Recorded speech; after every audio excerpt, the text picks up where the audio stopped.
સુરત જિલ્લા કલેક્ટરની નવસર્જન પત્રકાર charitable trust દ્વારા આવેદનપત્ર આપવાની સાથે વિવિધ મુદ્દાઓ સાથે રજૂઆત કરાઈ હતી.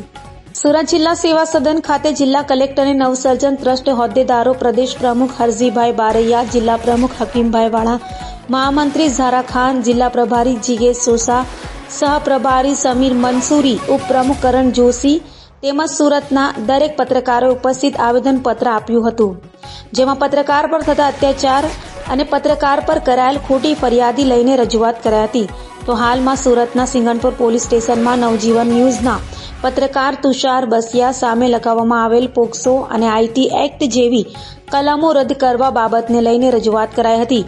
પત્રકાર પર થયેલ આ પાયા વિહોણો કેસ પરત લઈ ખોટી કાર્યવાહી કરી પત્રકારનો અવાજ દબાવનાર અને પોતાની સત્તાનો દુરુપયોગ કરનાર અધિકારી વિરુદ્ધ કાર્યવાહી કરવામાં આવશે તેવી માંગ સાથે આ રજૂઆત કરાઈ હતી. હું હરજીભાઈ બારૈયા, નવસર્જન પત્રકાર ચેરિટેબલ ટ્રસ્ટ સંચાલિત નેશનલ પ્રેસ એસોસિએશન પ્રદેશ પ્રમુખ હરજીભાઈ. અત્યારે કલેક્ટર કચેરી શાના માટે આવું ગયો?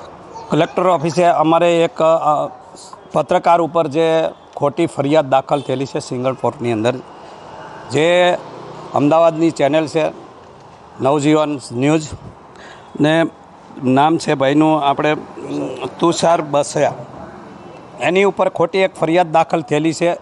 એ રદ કરે સરકારશ્રીમાંથી અને હુકમ કરે રદ કરવાનો, અને આવો ભવિષ્યની અંદર ફરીવાર કોઈ દાખલો બને નહીં એના માટે નેશનલ પ્રેસ એસોસિએશન ઓલ ગુજરાતની અંદર તમામ કલેક્ટર, મામલતદાર અને પ્રાંતમાં આવેદનપત્ર આપવાનું ફાઇનલ કરેલું છે.